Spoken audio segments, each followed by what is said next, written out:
لبيك اللهم لبيك لبيك لا شريك لك لبيك إن الحمد والنعمة لك والملك لا شريك لك لبيك اللهم لبيك لبيك لا شريك لك لبيك إن الحمد والنعمة لك والملك لا شريك لك لبيك اللهم لبيك لبيك لا شريك لك لبيك.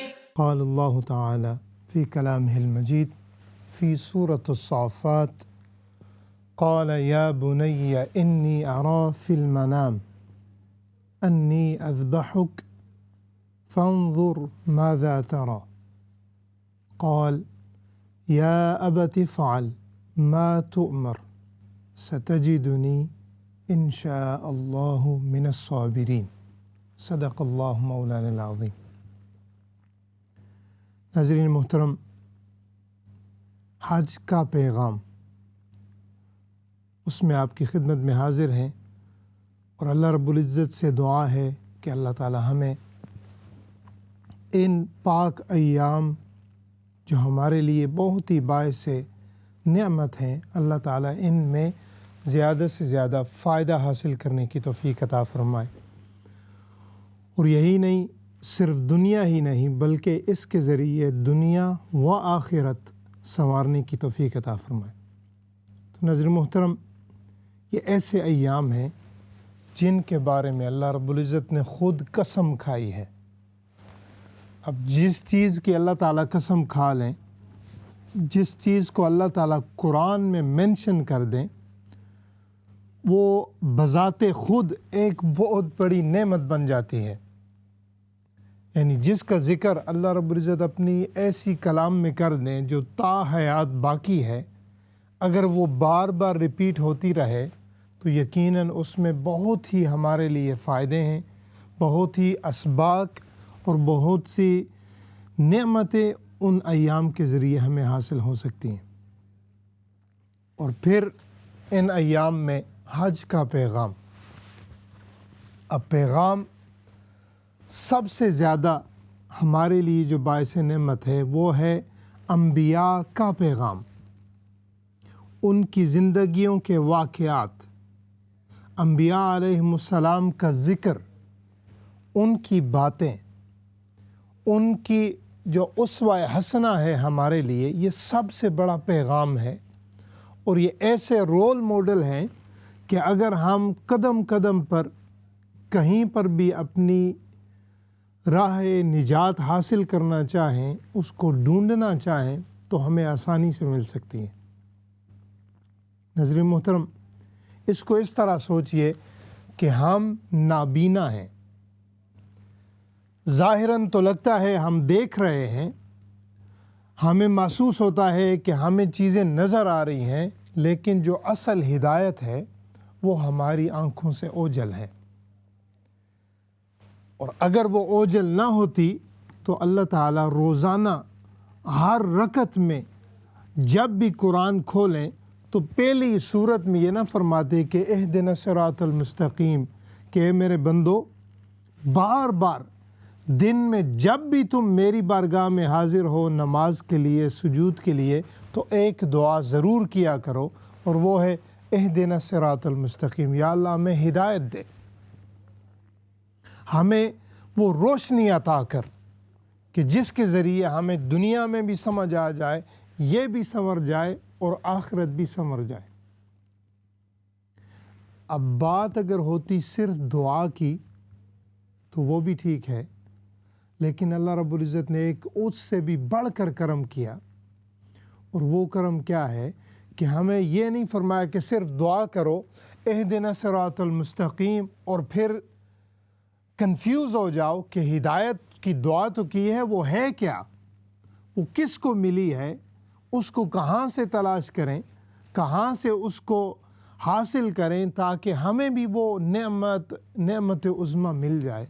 تو اللہ تعالیٰ نے بات مکمل کر دی، فرمایا صراط الذین انعمت علیہم، فرمایا اگر ہدایت چاہیے، تمہیں یہ روشنی چاہیے، تو اس کا صرف نام تک نہ رہو بلکہ آگے بھی پڑھ لو کہ میں نے ان کا راستہ مجھ سے مانگو، وہ ہدایت مجھ سے مانگو جو میں نے اپنے پیاروں کے ذریعے ان کو دکھائی ہے، جو میں نے اپنے پیاروں پر نعمت کی ہے، ان کو جو ہدایت فرمائی ہے۔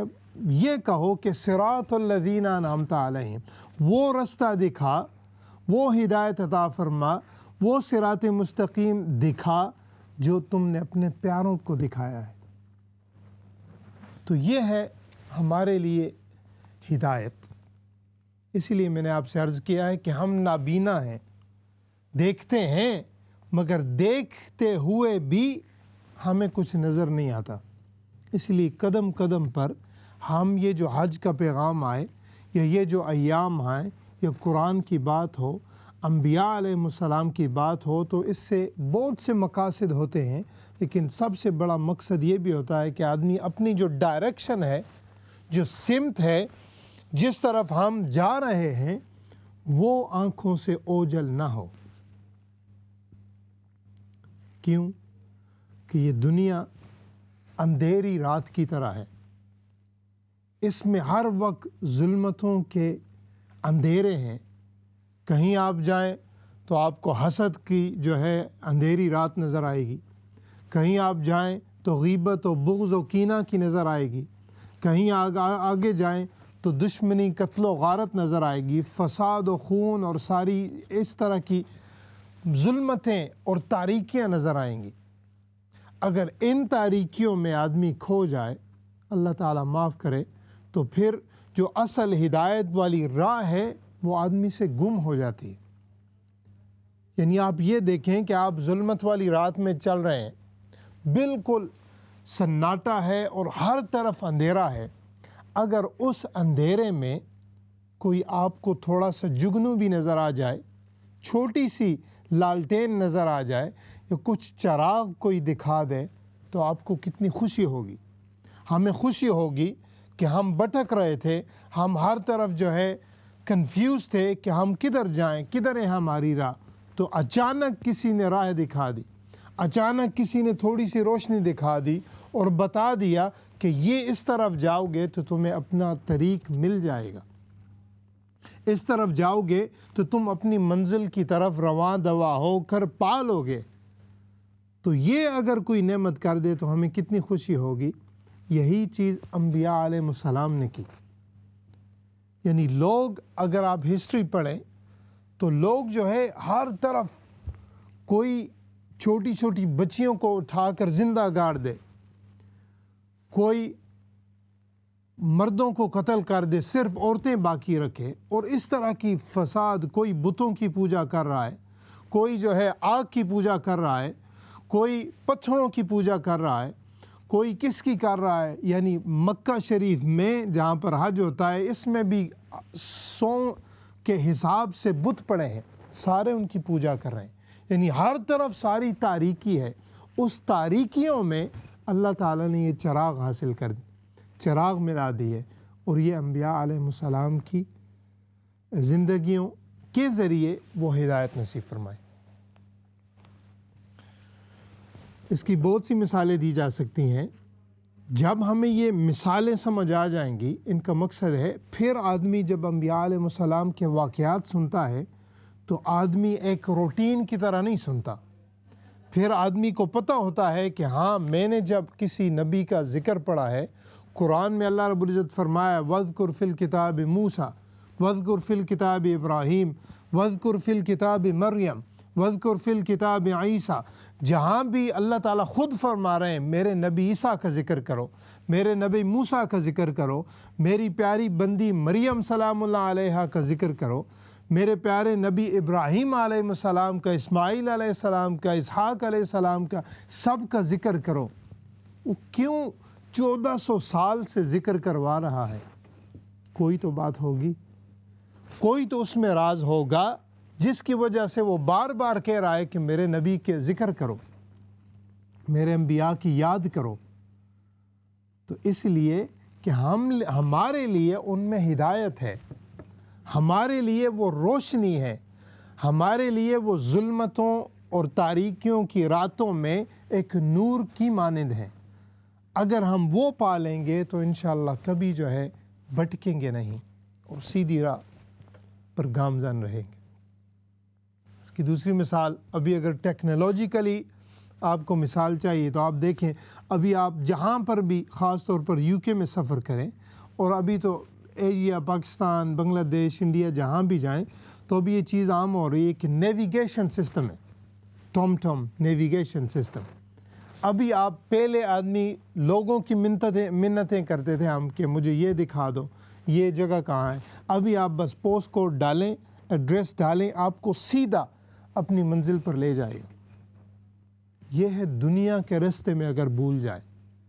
یہ ہے کوئی عام سفر آپ کر رہے ہوں تو کہیں پر بھٹک جائیں تو انسان تو مدد کر سکتے ہی لیکن یہ چھوٹا سا ڈیٹا بھی جو ہے آپ کو کہاں سے کہاں تک پہنچا سکتا ہے.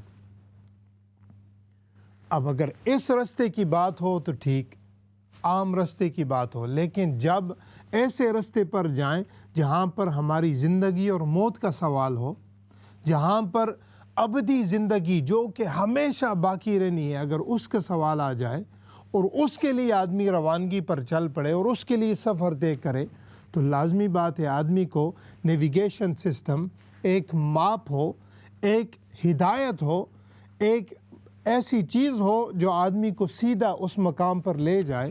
تو وہ ہے انبیاء علیہ السلام کی ذاتیں. ان کی ذاتیں ببرکات جو ہیں، ان کی جو اسوہ حسنہ ہیں ہمارے لیے، یہ اس طرح کام کرتی ہیں کہ جب بھی کسی مصیبت میں پڑیں، جب بھی کوئی مشکل آئے، جب بھی کسی مسئلے میں اٹک جائیں تو ہم کیا کرتے ہیں؟ فوراً قرآن کھول لیتے.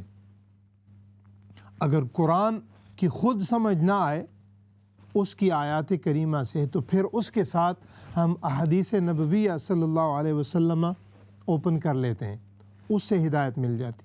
جب اس سے بھی نہ ملے، اس سے بھی سمجھ نہ آئے تو پھر فقہائے کرام، مفسرین کرام نے اور بھی تفاسیر لکھ کر، ان کے تراجم کر کے، ان پر ایلیبوریٹ کر کے ہمیں اس کو بھی کھول کے بتا دیا ہے کہ اگر تمہیں کہیں پر سمجھ نہ آئے تو آقا علیہ السلام کی حدیث مبارکہ، یہ اس آیت کریمہ کی تفسیر اور اس کا مفہوم یہ ہو سکتا ہے. تو اس لیے ناظرین محترم، یہ حج کا پیغام ہمارے لیے خاص طور پر انبیاء علیہ السلام کی زندگی راہ ہدایت ہے. اب انہی انبیاء علیہ السلام کے ذکر میں سے، چونکہ یہ حج کے ایام ہیں اور حج کے ایام میں یہ حج کا پیغام مکمل ہی نہیں ہو سکتا جب تک ہمارے نبی علیہ السلام کے جد امجد، اللہ رب العزت کے خلیل سیدنا ابراہیم علیہ السلام کا ذکر نہ کیا جائے. جب تک ان کی بات نہ چھیڑی جائے، حج کا جو قصہ ہے وہ نامکمل رہتا ہے.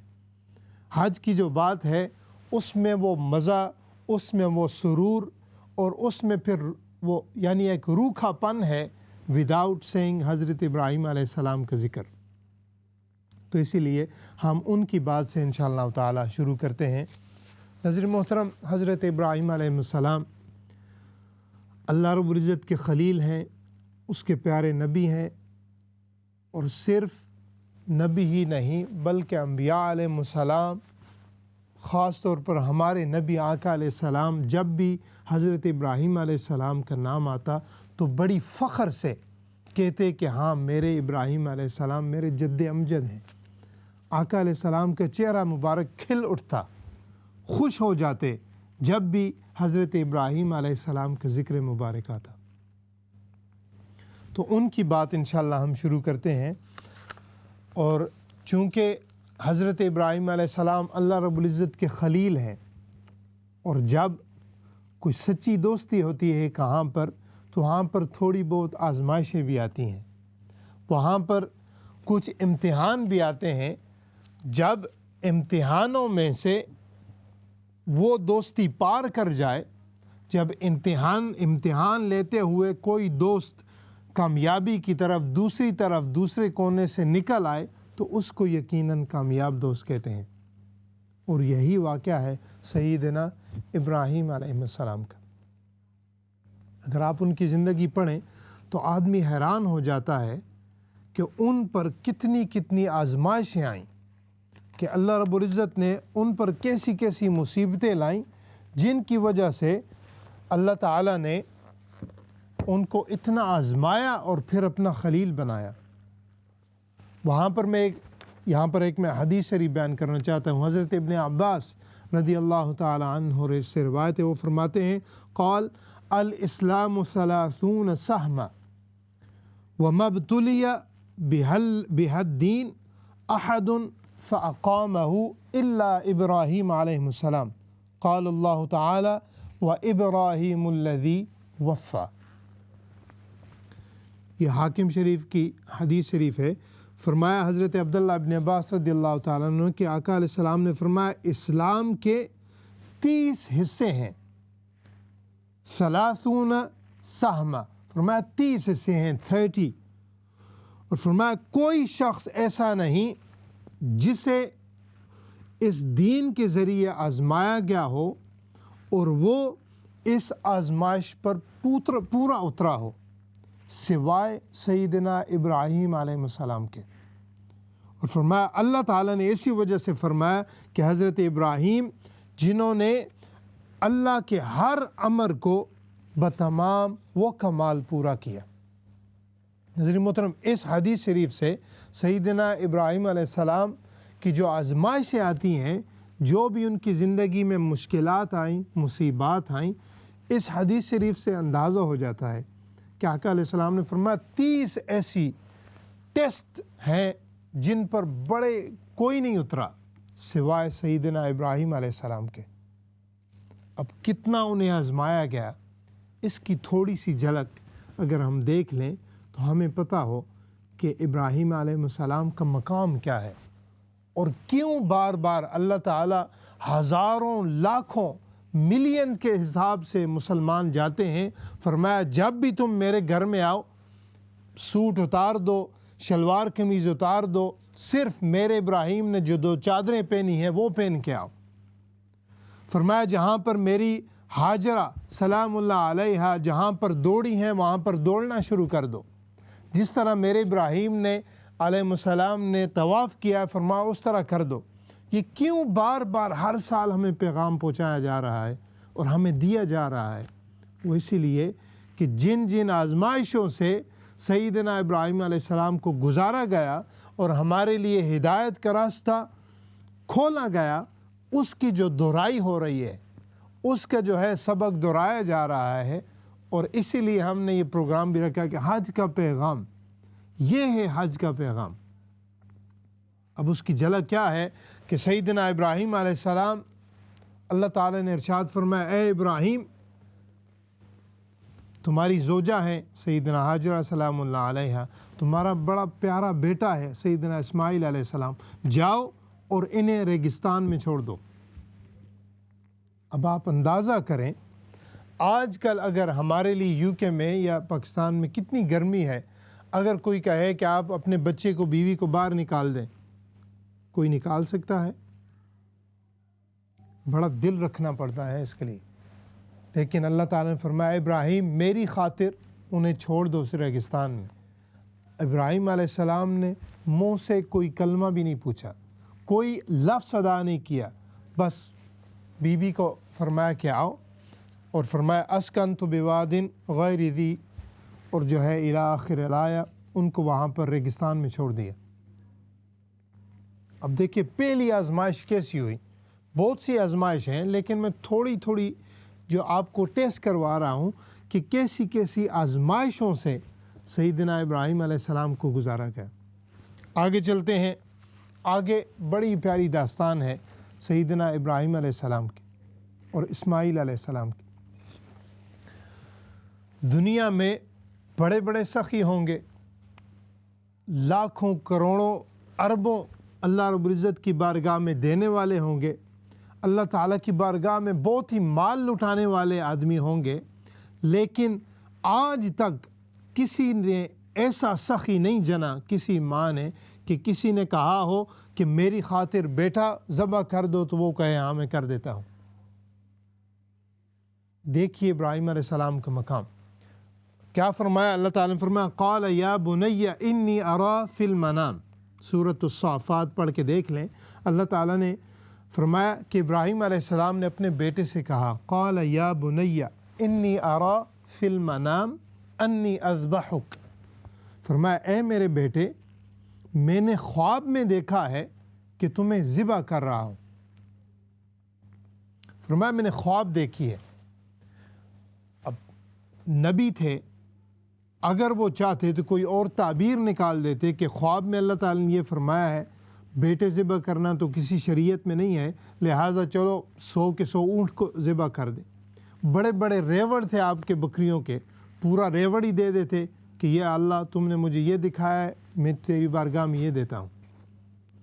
چونکہ انبیاء کا جو خواب ہوتے ہیں وہ بھی حقیقت پر مبنی ہوتے ہیں اور وہ بھی وحی الہی ہوتی ہے، اس وجہ سے آپ نے ڈائریکٹلی سیدنا اسماعیل علیہ السلام سے فرمایا انی اذبحک، میرے بیٹا میں نے دیکھا ہے کہ تمہیں ذبح کر رہا ہوں۔ اب اس سے جو اگلا لفظ ہے آیت کریمہ کے، ایسے نہیں کیا کہ چھری لے کے اور فرمایا ہاں جی بھائی سیدھے ہو جائیں اور میں نے آپ کو ذبح کرنا ہے، نہیں، فرمایا فانظر ماذا ترى، بیٹے کی مرضی پوچھی کہ اے میرے بیٹے میں تمہیں ذبح کرنے جا رہا ہوں، یہ میں نے خواب دیکھا ہے تو تمہاری اس میں کیا مرضی ہے۔ اب اس میں دوسرا پہلو آ جاتا ہے کہ والدین کی اور اولاد کی آپس میں فریکوینسی ہو، آپس میں جب وہ باتیں کریں تو کھل کے کریں اور ایکسپلین کریں چلڈروں کو کہ ہم یہ کر رہے ہیں کیوں۔ ایسے وہ یعنی وہ بدماشی اور یہ جو ہے نا دباؤ ڈالنا، یہ اسلام میں نہیں ہے۔ اور اس وجہ سے دیکھیے کتنا اللہ رب العزت کا امر ہے، ابراہیم علیہ السلام کو خواب کے ذریعے حکم ہوا ہے، کام انہوں نے کرنا ہے، لیکن پھر بھی اپنے بیٹے سے مرضی پوچھ رہے ہیں کہ بیٹا تو بتا میں نے یہ کام کیا ہے تو کیا ہونا چاہیے۔ اس سے بہت سی نصیحتیں حاصل کر دیں۔ آج کل ہماری جو بچوں کی مشکلات ہیں، ہمارے والدین اور اولاد کے درمیان جھگڑے ہیں، وہ اس لیے ہیں کہ باپ اور ماں نے کہا نہیں ہماری عزت ہے، ہم نے یہ کرنا ہے تو ہم کر کے رہیں گے۔ ادھر بیٹے کی پرورشی کسی دوسرے ماحول میں ہے، وہ ماں باپ اس کو انڈرسٹینڈ ہی نہیں کر رہے کہ ہم نے اس کو کس لیول پہ سمجھنا ہے اس بات کو۔ تو وہ جب نہیں کرتے تو ماں باپ کہتے ہیں ہمارے بچے نافرمان ہیں، ہم سے وہ یعنی ہم نے تو پہلے اپنے والدین کو کوئی زبان سے کلمہ بھی نہیں کہتے تھے، آج کل کی اولادیں کیا ہیں، وہ تو منہ چڑھ کے بولتے ہیں۔ وہ اس لیے بولتے ہیں کہ ہم نے انہیں ایکسپلین نہیں کیا۔ اگر ہم انہیں ایکسپلین کر دیتے شروع سے کہ بیٹا میں تمہیں یہ نصیحت کر رہی ہوں، یہ نصیحت کر رہے ہیں ہم تمہیں، یہ اس وجہ سے کر رہے ہیں، تو 50% جو ہماری پرابلمز ہیں وہ یقیناً حل ہو جاتی ہیں۔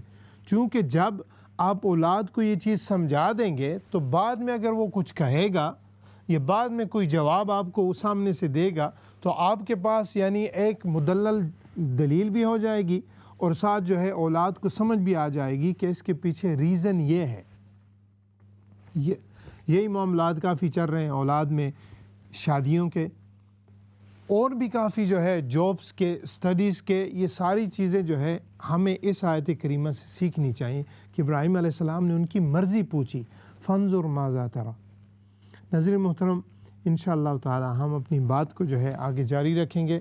بریک کے بعد آپ کی کالز بھی انشاءاللہ ہوں گی، آپ جو مسائل وغیرہ پوچھنا چاہیں، کوئی بات شیئر کرنا چاہیں، کوئی اپنے ایکسپیرینس، وہ بھی انشاءاللہ آپ کر سکیں گے۔ تو اس لیے ہماری گفتگو جاری رہے گی چونکہ ابھی بریک کا ٹائم ہونے والا ہے، تو انشاءاللہ تعالی بریک کے بعد ملتے ہیں۔ السلام علیکم ورحمۃ اللہ وبرکاتہ۔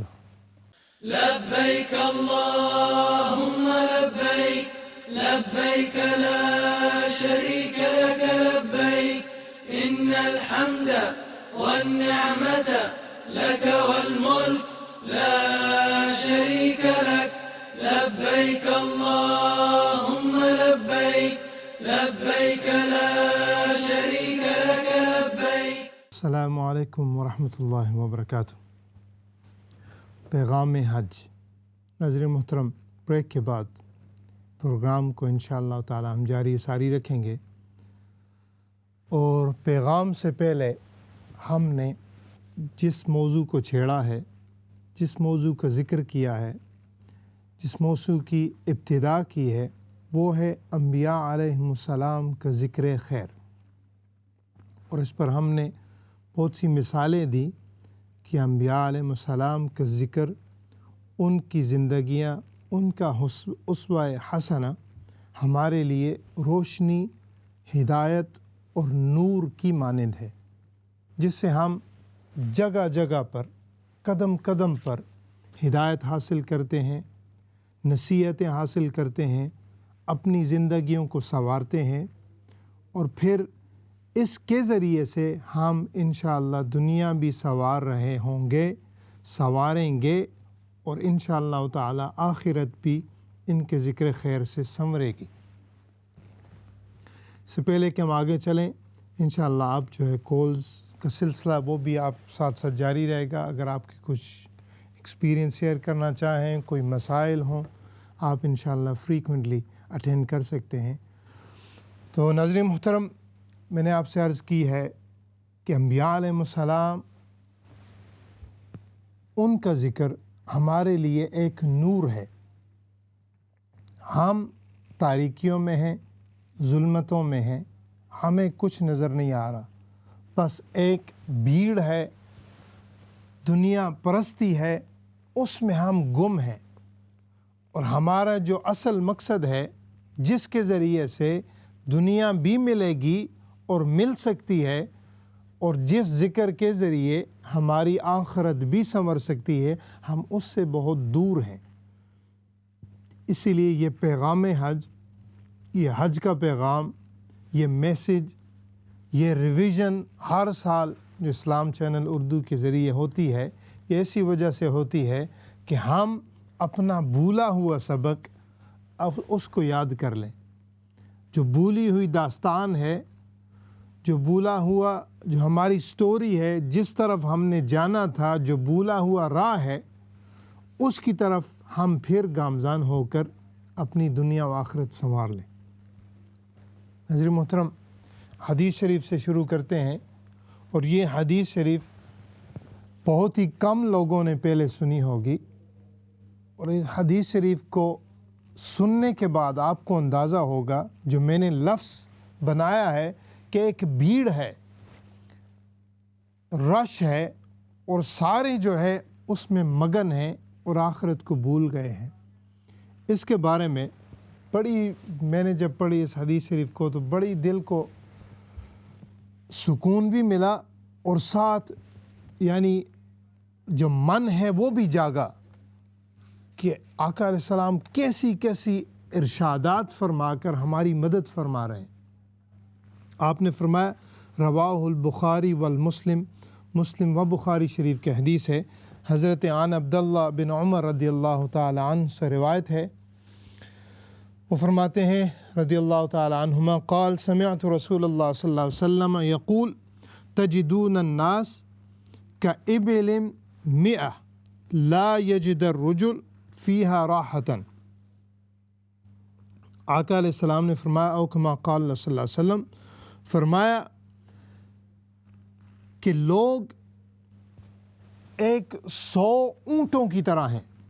فرمایا یہ لوگوں کی مثال ایسے ہے جیسے 100 اونٹ ہوں، 100 کیملز ہوں، اور جب آپ ڈھونڈنے لگیں کہ کس پر سواری کی جائے تو فرمایا اس 100 میں سے ایک بھی آپ کو صحیح نہ ملے جس پر سواری کی جائے، جس پر سواری کی جا سکے، جو سفر کے لائق ہو، جس پر آدمی اپنی منزل کو پہنچنا مقصود ہو۔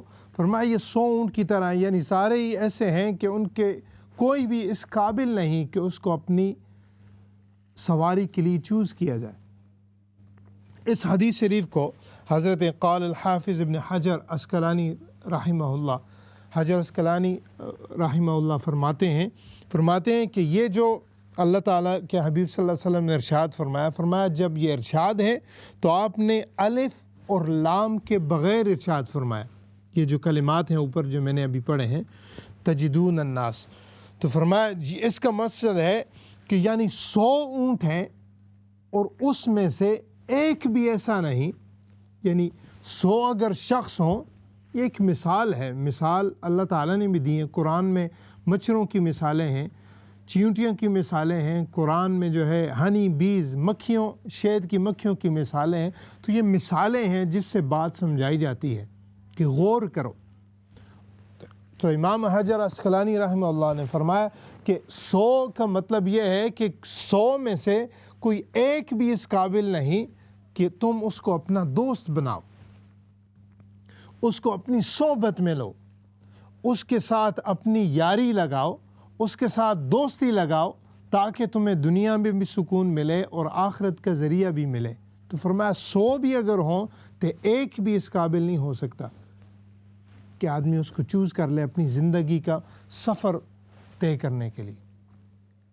تو ابھی جب اس ٹائم فرمایا، ابھی اگر ہمارا حال دیکھ لیں، ہزاروں لاکھوں بھی ہوں تو ایک کا دکا شخص ہوگا جو قابل ہو، جس کے آدمی پاس بیٹھ کر کوئی دین کا علم سیکھے، کوئی ادب سیکھے، کوئی اپنے آپ کو سنوارے، دنیا بھی سنوارے اور آخرت بھی سنوارے۔ ابھی وہ کہاں ہے؟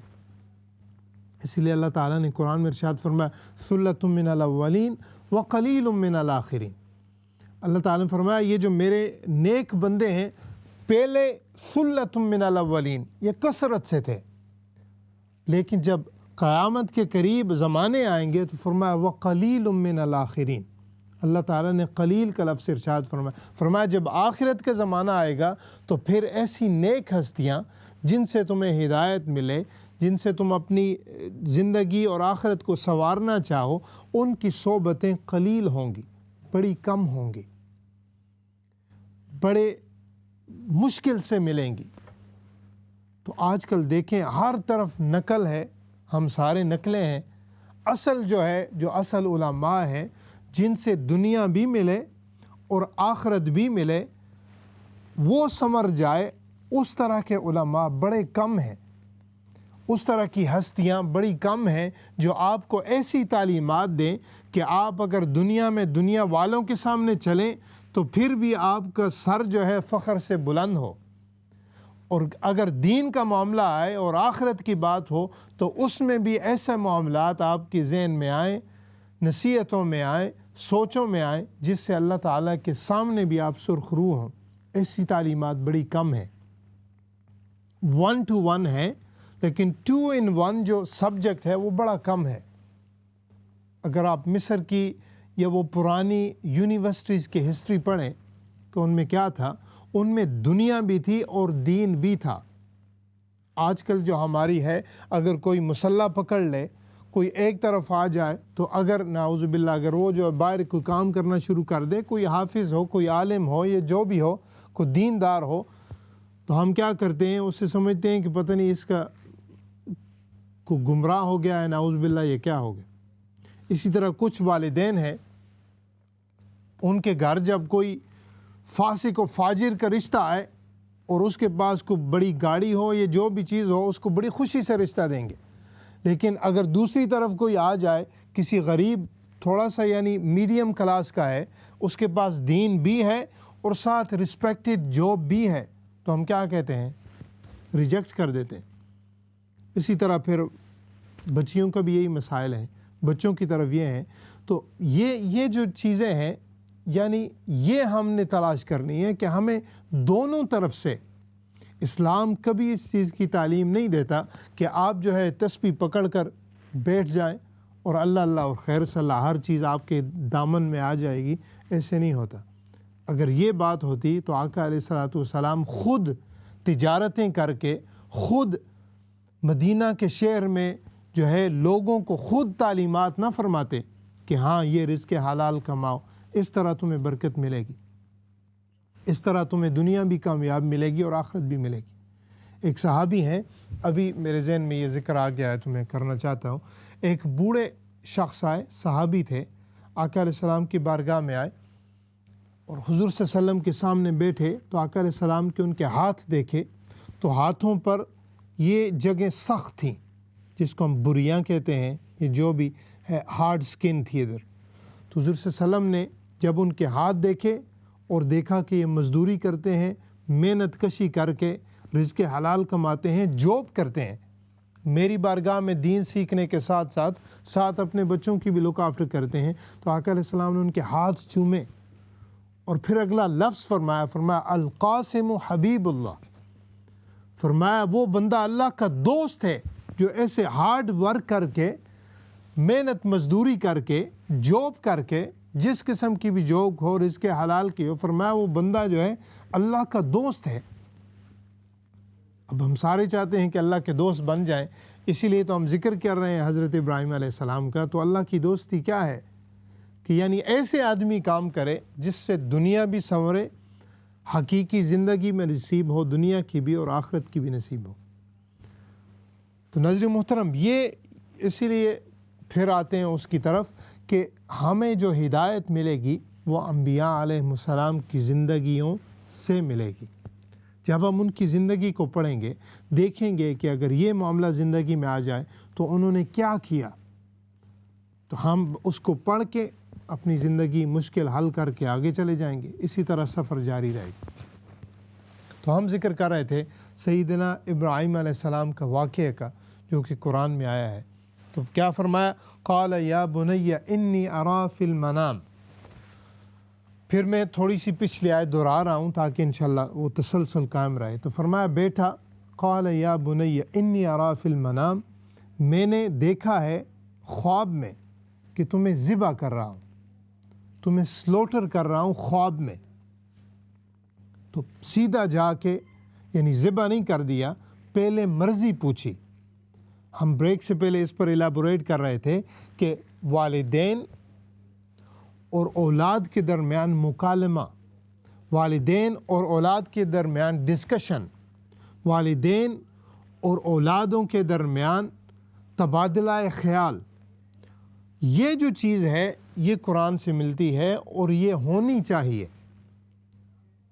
اور میں نے آپ سے عرض کیا تھا کہ 50% مسائل جو ہیں بڑی آسانی سے حل ہو سکتے ہیں کہ ہمیں اگر یہ چیز میسر آ جائے، اور بہت کم والدین ہیں، اللہ تعالی ہم سب کو ایسا بنائے کہ جن کے آپس میں انڈرسٹینڈنگ ہو، ورنہ بڑی کم صورتحال ایسی ملتی ہیں، زندگیاں گزر جاتی ہیں اور والدین کے، چچا کے، چاچی اور یہ جو آپس کے قریبی رشتہ دار ہیں، یعنی کوئی بولتا ہی نہیں، باہر سے کوئی دور سے آئے تو اس کو ہاتھ بھی دے لیں گے، اس کو سلام بھی کر لیں گے، اس کے جو ہے چائے وغیرہ بھی پلائیں گے، اس کی تیمارداری بھی کر لیں گے، لیکن اپنا گھر جو ہے اگر اس میں کچھ ہو جائے تو نہیں، سوال ہی نہیں پیدا ہوتا ہم ادھر جائیں۔ تو یہ چیز جو ہے اسی لیے ہماری دن بدن مشکلات ہیں۔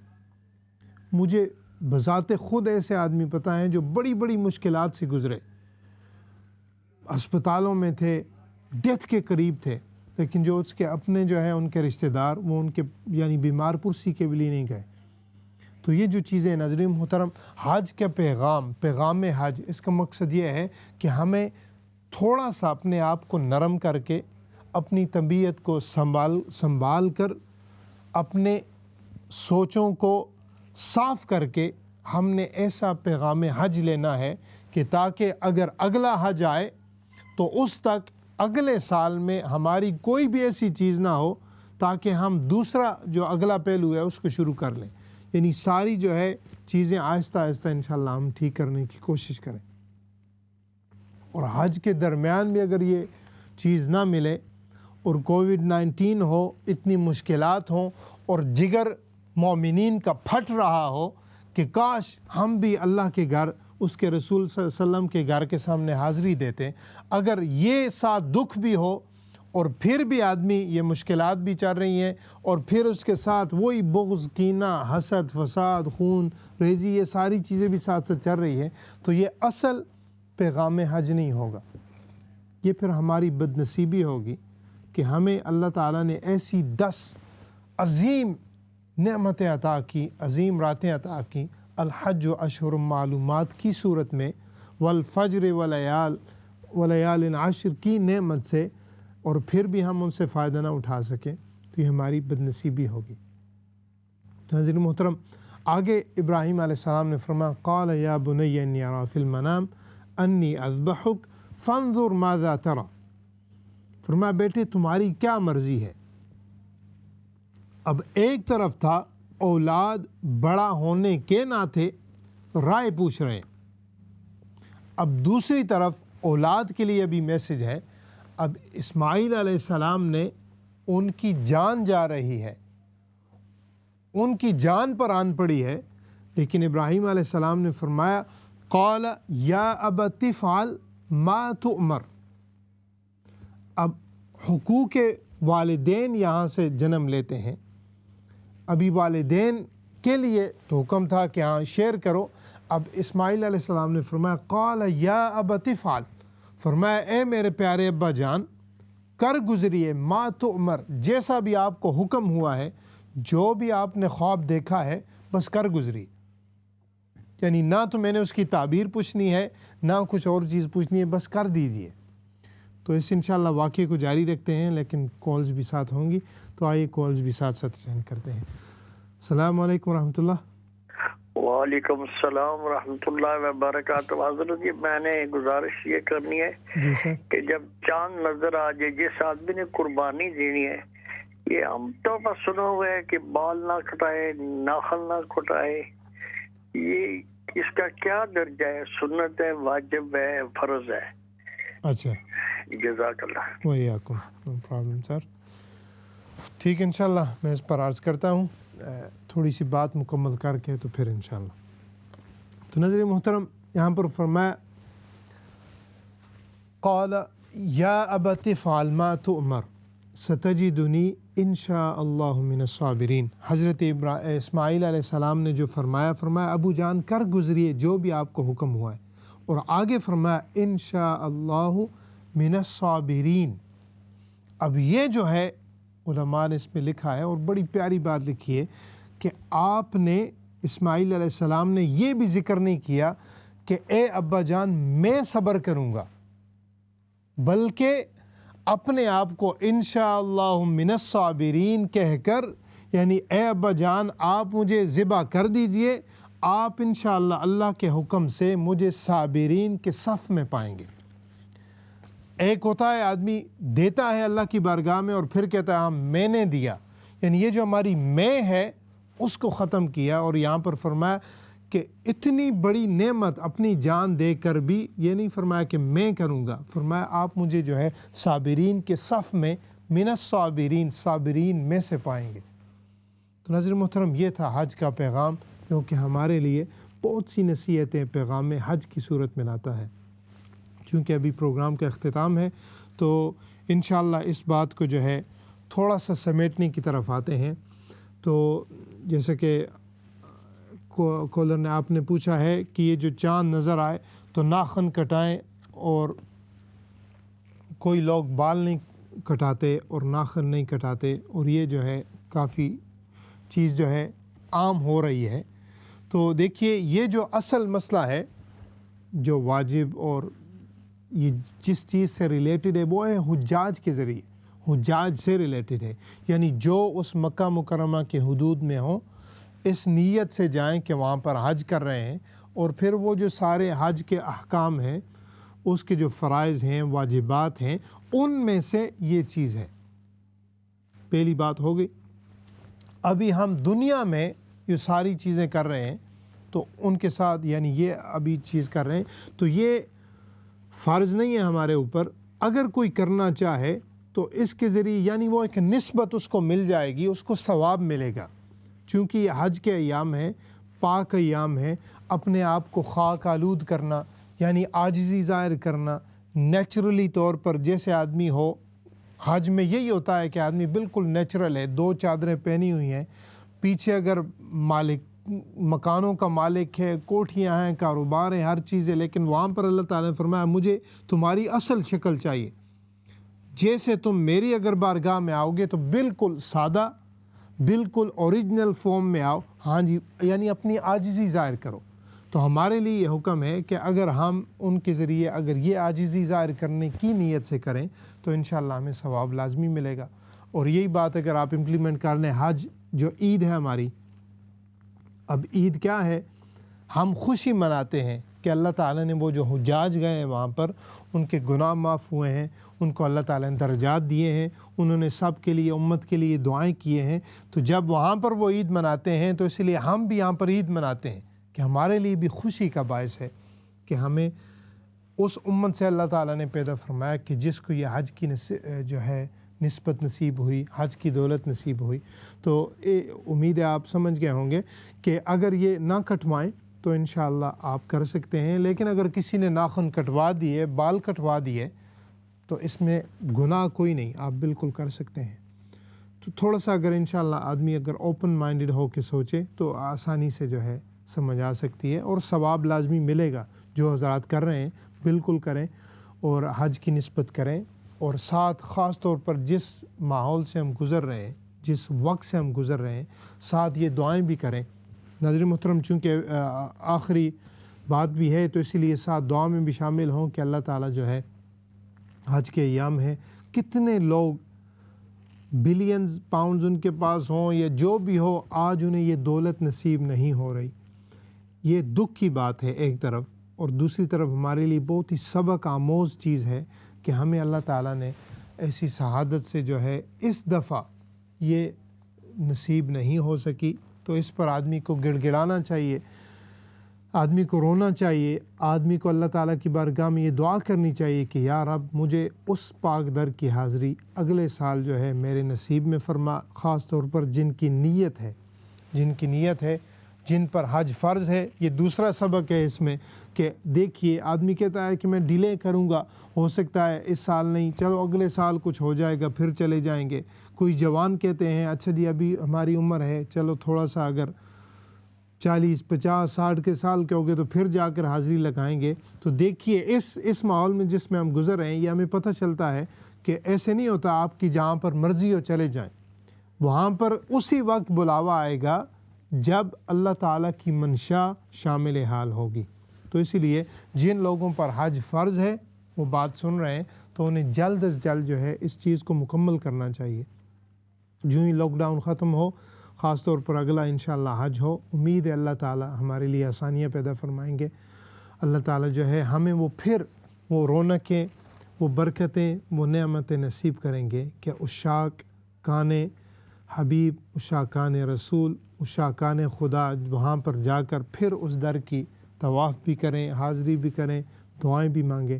تو ناظرین محترم، آپ سب بھی دعا کریں کہ اللہ تعالیٰ جو ہے، جو ناظرین بھی اسلام چینل اردو کے ذریعے آپ سنتے ہیں، اس میں شامل ہوتے ہیں، ہماری پوری ٹیم اسلام چینل اردو کی جو بھی اس میں شامل حال ہوتے ہیں، اللہ تعالیٰ سب کو ہر قسم کی مشکلات مصیبات سے جو ہے محفوظ فرمائے، سب کو دین دگنی رات چگنی ترقیاں عطا فرمائے.